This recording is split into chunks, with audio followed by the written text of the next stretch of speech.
बिस्मिल्लाहिर्रहमानिर्रहीम। अस्सलाम वालेकुम नाज़रीन, आप यूट्यूब चैनल देख रहे हैं। मैं इमरान खान हूँ। सबसे पहले जो खबर है वो फ़याज़ राजा साहब ने दी है और उसको देखते ही ट्वीट को मुझे एकदम महसूस हुआ कि ये तो बहुत बड़ी खबर है अगर ऐसा होने जा रहा है तो। उसके बाद उनका वो जो तफसीली वीडियो है वो मैंने सुनी। कुछ चीज़ें उनकी ऐसी हैं जो कॉमन सेंस बताती है कि ये पॉलिटिकल ख्वाहिश सियासतदानों की हो सकती है।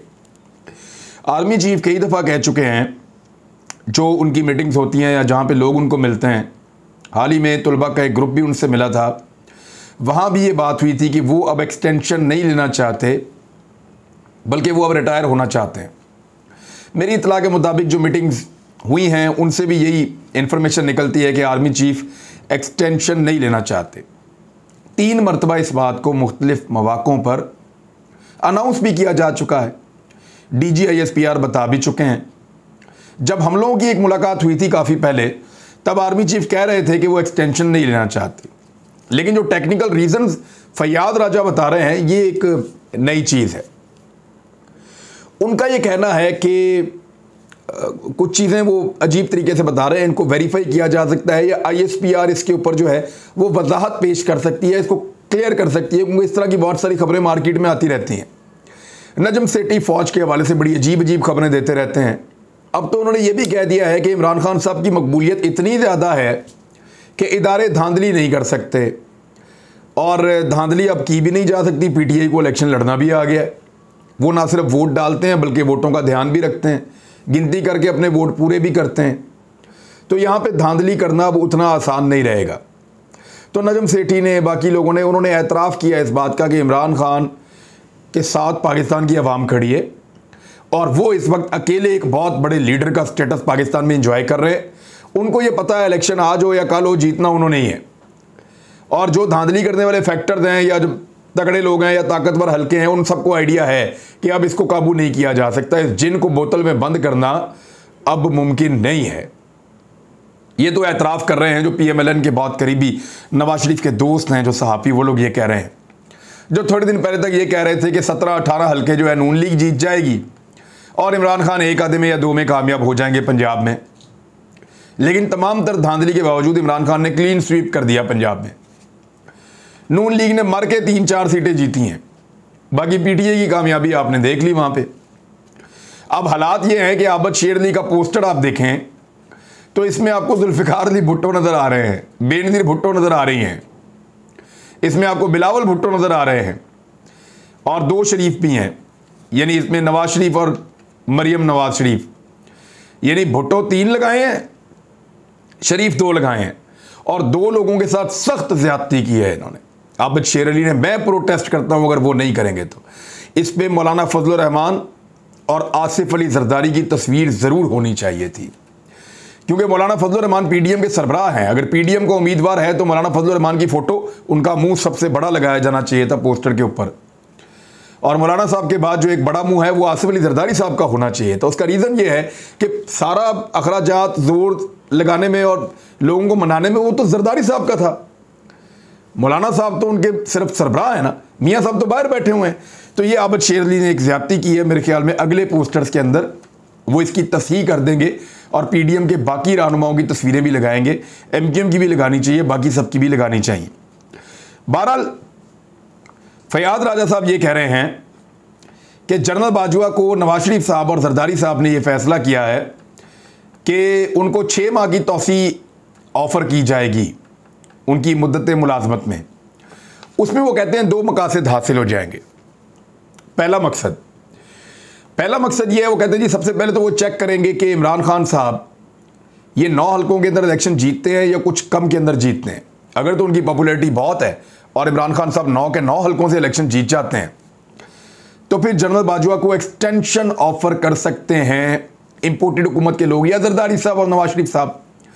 और उस एक्सटेंशन के नतीजे में, और 6 माह की एक्सटेंशन, उसमें 2 काम मुबैना तौर पे जो फ़याज़ राजा साहब ने बताया। नंबर 1 कि फिर आम इंतखाबात होंगे फरवरी-मार्च के अंदर, और वो शायद ये चाहते हैं कि उस वक्त army chief general Qamar Javed Bajwa हूँ, उन पे शायद उनका ट्रस्ट ज़्यादा है कि वो ज़्यादा बेहतर इलेक्शन करवा देंगे उनके लिए या पाकिस्तान के लिए, जैसे भी आप समझें इसको। दूसरा, वो ये चाहते हैं कि कुछ रिटायरमेंट्स हो जाएंगी और उसके बाद जो नए आने वाले आर्मी चीफ के लिए जो नाम हैं उनकी लिस्ट थोड़ी सी तब्दील हो जाएगी।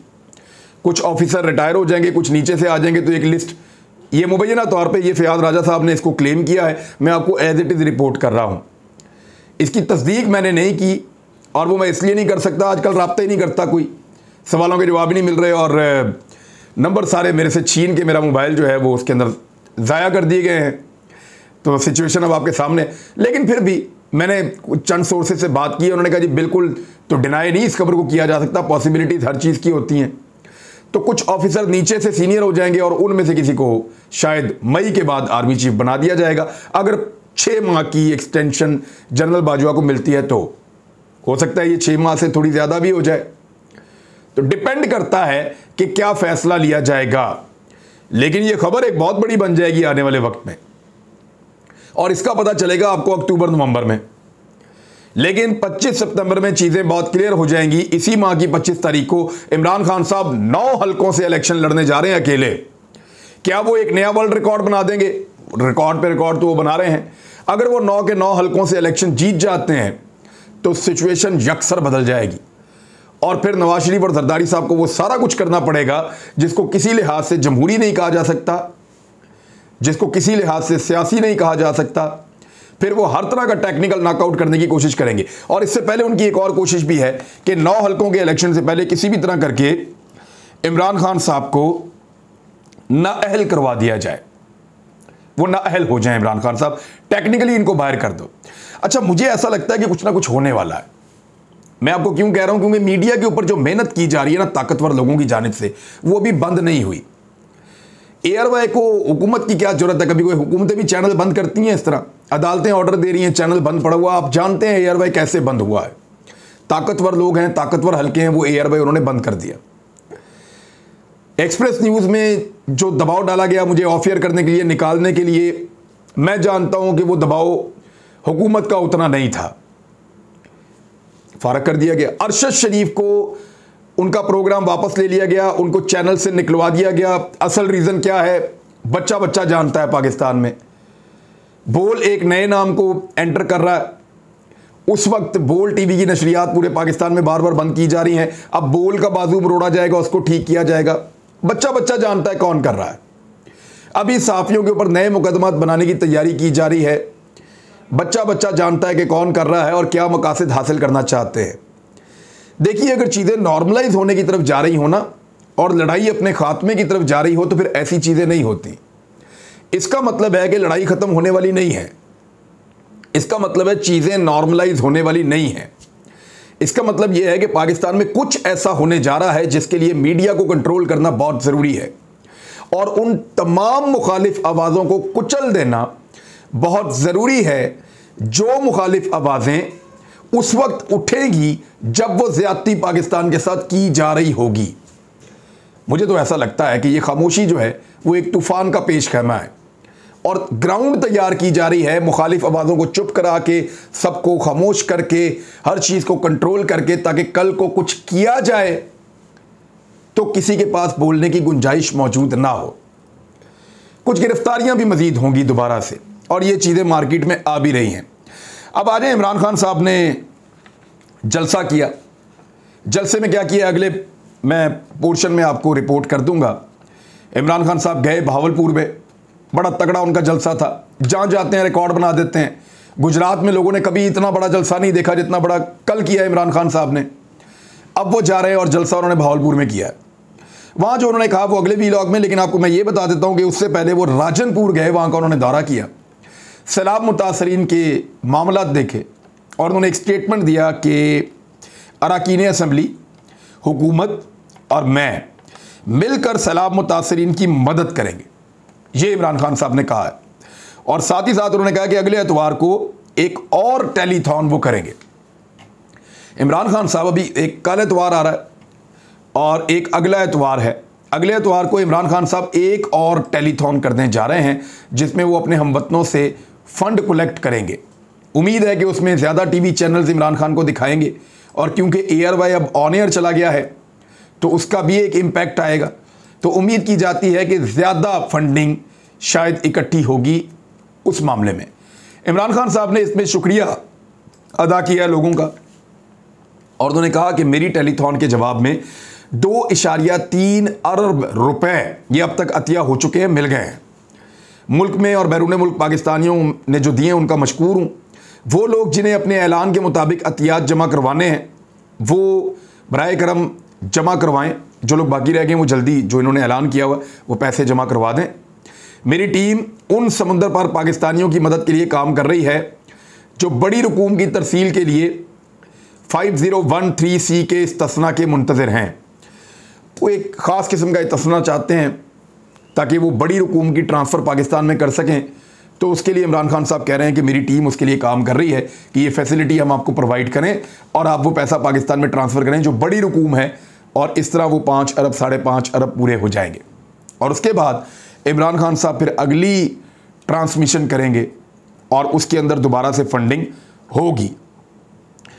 एक और चीज़ है वो सैलाब के हवाले से, और वो ये है कि जिन सैलाबज़दा इलाकों के अंदर पानी आया ना, वो पानी अगर अगले 1 महीने तक नहीं निकला तो पाकिस्तान की बेशुमार ज़मीनें जो हैं वो बंजर हो जाएंगी, वो ज़ाया हो जाएंगी। और ये बात मैं नहीं कर रहा, ये एक्सपर्ट्स कर रहे हैं।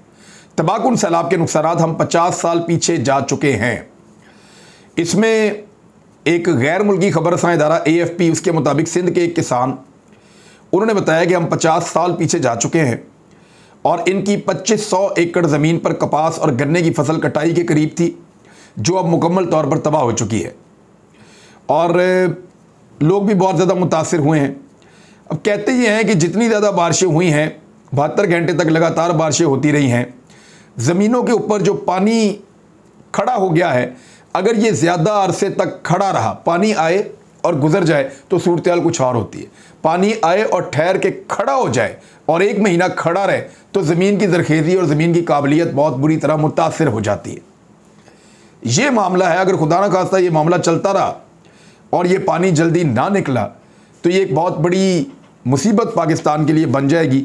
आने वाले वक्त में हमें ग़िज़ाई किल्लत का सामना भी खुदा न खास्ता करना पड़ सकता है।